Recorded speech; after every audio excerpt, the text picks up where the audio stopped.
ಧನ್ವೀರ್ ಅವರೇ, ರೀಸೆಂಟಾಗಿ ದರ್ಶನ್ ಅವರ ಬರ್ಡೇ ಆಯಿತು. 49ನೇ ವಸಂತಕ್ಕೆ ಕಾಲಿಟ್ಟವರು.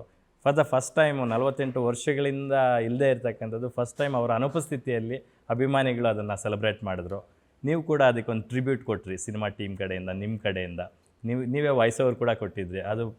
ಅದು ಆ ಟೀಸರಲ್ಲಿ, ಆ್ಯಕ್ಷನ್ ಟೀಸರಲ್ಲಿ ಓಪನಿಂಗಲ್ಲಿ ಒಂದು ಮಿನಿಟ್ ಆಲ್ಮೋಸ್ಟ್ ಅವ್ರಿಗೊಂದು ಟ್ರಿಬ್ಯೂಟ್ ಮಾಡಿದ್ರಿ. ಭಾಳ ಚೆನ್ನಾಗಿತ್ತು ಪದ ಬಳಕೆ ಎಲ್ಲನೂ. ಸೊ ಅದ್ರ ಬಗ್ಗೆ ಹೇಳೋದು. ಇಲ್ಲ ಸರ್, ಅದೇ ಆ್ಯಸ್ ಯೂಶ್ವಲಿ ಲೈಕ್ ಪ್ರತಿ ಸಲನೂ ಬರ್ಡೇ ಅಂತ ಬಂದಾಗ ಅವ್ರ ಸೆಲೆಬ್ರೇಟ್, ಬಟ್ ಈ ಸಲ ರೆಗ್ಯುಲರ್ ಆಗಿಬಿಟ್ಟಿತ್ತು ಸರ್ ಪ್ಯಾಟರ್ನ್. ಅದು ಟೀಸರ್ ಬಿಟ್ಟರೆ, ಟ್ರೈಲರ್ ಬಿಟ್ಟರೆ, ಹುಟ್ಟುಹಬ್ಬದ ಶುಭಾಶಯ ಬರೀ ಅದೊಂದು ಪೋಸ್ಟ್ರು ಇದು ಬಿಡೋದು. ಏನೋ ಡಿಫ್ರೆಂಟಾಗಿ ಮಾಡೋಣ ಅಂತ ಮಾಡಿದಾಗ ಅವಾಗ ನಮ್ಮ ನಿರ್ದೇಶಕರಿಗೆ ಹೇಳಿ, ನಾನು ಒಂದಷ್ಟು ಬರ್ದು ಕಳಿಸಿ ನೋಡಿ ಅದನ್ನು ವಾಯ್ಸ್ ಓವರ್ ಮಾಡ್ಬೋದು ಅಂತ.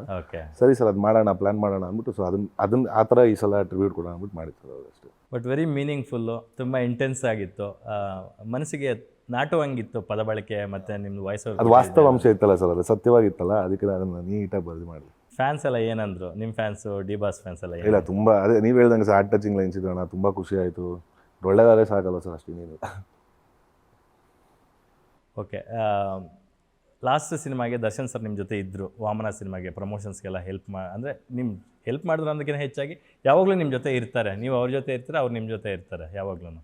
ಸೊ ಬಟ್ ಈ ಸಿನಿಮಾಗೆ ಅವ್ರ ಅನುಪಸ್ಥಿತಿಯಲ್ಲಿ ಈ ಸಿನಿಮಾ ರಿಲೀಸ್ ಆಗ್ತಾ ಇದೆ. How hard it for you to digest ಅಂತ? ಇಲ್ಲ, ನನಗೆ ಇವತ್ತಿಗೂ ಅದು ಬೇಜಾರಿದೆ ಸರ್. ನಾನು ಯಾವತ್ತೂ ಅವ್ರ ಮುಖಾಂತರ ಏನೇ ಇದು ಮಾಡ್ತಾಯಿದ್ದು. ಬಟ್ ನಾನು ಆ್ಯಕ್ಚುಲಿ ರಿಲೀಸ್ ಮಾಡಬಾರ್ದು ಅಂತ ಪ್ಲ್ಯಾನ್ ಮಾಡಿ ಅವ್ರದ್ದು ಇದ್ದಾಗ ಗಂಟ. ಬಟ್ ಕಾರಣಾಂತರದಿಂದ ಸ್ವಲ್ಪ ದಿನ ವೆಯ್ಟು ಮಾಡಿಸಿದ್ವಿ ನಾನು ಪ್ರೊಡ್ಯೂಸರ್ನ. ಮತ್ತು ಪ್ರೊಡಕ್ಷನ್ ಹೌಸು ಇನ್ನೊಂದೆರಡು ಸಿನಿಮಾ ರಿಲೀಸಿಗೆ ರೆಡಿ ಇದೆ ಸರ್. ಸೊ ಅದಕ್ಕೆ ಎಫೆಕ್ಟ್ ಆಗಬಾರ್ದು ಅಂದ್ಬಿಟ್ಟು ಸರಿ ಅಂದ್ಬಿಟ್ಟು ಅವ್ರಿಗೆ ಹೋಗಿ ಹೇಳೋದು, ನೀನು ಯಾವುದೇ ಕಾರಣಕ್ಕೂ ನಿಲ್ಲಿಸ್ಬೇಡ, ನಿನ್ನ ಕೆಲಸ ನೀನು ಮಾಡು ಫಸ್ಟು, ಆಮೇಲೆ ಇದೆಲ್ಲ ನೋಡೋಣ ಅಂದ್ಬಿಟ್ಟು ಅವ್ರಿಗೆ ಹೇಳ್ಬಿಟ್ಟೆ ಸರಿ ಆಯಿತು ಅಂದ್ಬಿಟ್ಟು ಮಾಡಿದ್ದು. ಬಟ್ ಅದೊಂದು ಕಡೆ ಬೇಜಾರು ಇದ್ದೇ ಇರುತ್ತೆ ಸರ್. ನನಗೆ ಇದರದೊಂದು ವೇದಿಕೆ ನಂಗೆ ಸಿಗಲಿಲ್ಲ ನಿಮ್ಮ ಜೊತೆ ಹೇಳ್ಕೊಳಕ್ಕೆ. ನೀವು ಇದ್ದೀರಾ ಅಂತ ನಾನು ಹೇಳ್ತಾ ಇಲ್ಲ. ಟು ಬಿ ಹಾನೆಸ್ಟು, ಸ್ವಂತ ಅಣ್ತಮ್ಮಂದರೆ ಆ ಥರ ನಿಲ್ಲಲ್ಲ ಯಾರೂ ಈಗಿನ ಸಮಾಜದಲ್ಲಿ. ನೀವು ಲಿಟ್ರಲಿ ಒಡ ಹುಟ್ಟಿದ ಒಬ್ಬ ತಮ್ಮನಂತೆ ದರ್ಶನ್ ಅವ್ರಿಗೆ ಕಷ್ಟ ಕಾಲದಲ್ಲಿ ನಿಂತ್ಕೊಂಡ್ರಿ.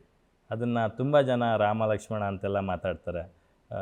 ಜನ ಏನು ಮಾತಾಡ್ತಾರೋ secondary. What made you to be with him in that low stages ಅಂತ? ಇಲ್ಲ ಸರ್, ಅಂದರೆ ಈಗ ಇವಾಗ ನಾವೇನು ಮೊದಲನೇ ಸಿನಿಮಾ ಆಗಿರ್ಬೋದು ನನ್ನ ಬಜಾರು, ಅಲ್ಲಿಂದ ಇಲ್ಲಿವರೆಗೂ ಸರ್. ಅವತ್ತು ನಾವು ಏನು ಹೋಗಿ, ನಾನು ಎಲ್ಲ ಕಡೆ ಅದು ಹೇಳ್ತೀನಿ ಸರ್, ನನಗೆ ಆ ವ್ಯಕ್ತಿ ಅವತ್ತು ಇಷ್ಟ ಆಗೋದು ಅಂದರೆ, ನಾವು ಅವತ್ತು ಹೊಸಬ್ಬ ನಾನು ಇಂಡಸ್ಟ್ರಿಗೆ. ಸುನಿ ಸರು ನಾವು ಅವತ್ತು ಬಜಾರ್ ಆಡಿಯೋ ಲಾಂಚ್ ಮಾಡೋಕ್ಕಾರೆ ಯಾರು ಮಾಡೋದು ನಾನು ದರ್ಶನ್ ಸರ್ ಫ್ಯಾನ್ ಅಂತ ಸುನಿ ಸರ್ ಗೊತ್ತಿದ್ದು. ನಾನು ಅಲ್ಲಿವರೆಗೂ ದರ್ಶನ್ ಸರ್ ಮೀಟ್ ಮಾಡಿಲ್ಲ, ದೂರದಿಂದ ನೋಡಿದ್ವಿ, ಹತ್ರದಿಂದ ಹೋಗಿ ಮಾತಾಡಿಸೋಲ್ಲ. ಸೊ ಸುನಿ ಸರ್ಗೆ ಹೇಳಿ, ಸರ್ ಅವ್ರ ಕೈಲಿ ಮಾಡಿಸೋಣ ಅಂತ. ನನಗೂ ಗೊತ್ತಿಲ್ಲ, ಅದನ್ನು ಪರಿಚಯ ಇಲ್ಲ ಅಂತ. ಸರಿ, ಏನೋ ಒಂದು ಪ್ಲ್ಯಾನ್, ಯಾರ ಹತ್ರ ಮಾತಾಡ್ಸೋರು ಸರ್. ಈ ಟೊರಿನೋ ಫ್ಯಾಕ್ಟ್ರಿಲಿ ಶೂಟಿಂಗ್ ನಡೀತಾ ಇತ್ತು ಆವಾಗ, ಯಜಮಾನ ಫಿಲಮ್ ಫೈಟ್ ನಡೀತಾ ಇದ್ದು. ನಾವು ಹೋಗೋಕೆ ಒಂಥರ ನಮ್ಗೆ ಏನಪ್ಪ ಈ ಸೂಪರ್ ಸ್ಟಾರ್ ಸೆಟ್ಟು, ಅದು ದೊಡ್ಡವರಲ್ಲ ಸರ್ ನಮ್ಗೆ. ಸರಿ ಆಯಿತು ಅಂದ್ಬಿಟ್ಟು ಸುನಿ ಸರ್ ನನ್ನ ಮುಂದೆ ತಳಗೆ, ನಾನು ಹೋಗಲ್ಲ ಸರ್, ನೀವು ಹೋಗಿ ನೀವು ಮಾತಾಡಿ. ಅವರು ಭಯ ಒಂದು ಸ್ವಲ್ಪ. ಆಯ್ತು ಅಂದ್ಬಿಟ್ಟು ಹೋಗಿದ ತಕ್ಷಣ ಕೇಳಿದೆ ಅಷ್ಟೇ, ಏನು ಬಂದಿದೆ ಹೇಳಿ ಸರ್, ಹಿಂಗಿದೆ ಆಡಿಯೋ ಲಾಂಚ್ ಮಾಡಿದೆ. ಹೌದಾ, ಡೇಟು ಟೈಮು ಯಾವತ್ತು, ಇಷ್ಟೇ ಹೇಳ್ಬಿಟ್ಟು ಸರಿ ಬರ್ತೀನಿ ಹೋಗಿ, 1 hour ಇದ್ದಂಗೆ ನಾನು ಫೋನ್ ಮಾಡಿಸ್ತೀನಿ ನಮ್ಮ ಅವ್ನ ಕೈಲಿ ಅದು. ಸೊ ಅವತ್ತಿನ ದಿನಗಳು ಅದು ನಮ್ಗೆ ಅದೇ ದೊಡ್ಡದು ಸರ್. ಒಬ್ಬ ಸೂಪರ್ ಸ್ಟಾರ್ ಆಗಿ ಅದೊಂದು ಹೇಳಿ ಮಾತಲ್ವ, ಅದು ನಮ್ಗೆ ಅದೇ ದೊಡ್ಡದು. ಸೊ ಅವತ್ತಿಂದಿದ್ದು ಇವತ್ತಿನವರೆಗೂ ಸರ್, ಯಾವುದೇ ಒಂದು ಇದ್ರೂ ಪಾಪ ಸಪೋರ್ಟಿವ್ ಆಗಿ ನಿಂತಾರೆ. ಒಳ್ಳೇದಾಗಿದ್ರಲ್ಲಿ ಮಾಡು ಅಂತಾರೆ, ಕೆಟ್ಟದಾಗೆ ಫೋನ್ ಮಾಡಿ ಹುಡುಗರು ಬೈದೂ ಇದ್ದಾರೆ. ಸೊ ಅಂಥ ಸಂದರ್ಭದಲ್ಲಿ ಎಲ್ಲರಿಗೂ, ಯಾರು ಜೀವನ ಎಲ್ಲರಿಗೂ ಭಗವಂತ ಒಳ್ಳೇದೇ ಮಾಡ್ತಾನೆ ಅಂತ ಹೇಳೋಕ್ಕಲ್ಲ ಸರ್. ಪ್ರತಿಯೊಬ್ಬರು ಅಪ್ಸ್ ಆ್ಯಂಡ್ ಡೌನ್ಸ್ ಇದ್ದೇ ಇರುತ್ತೆ.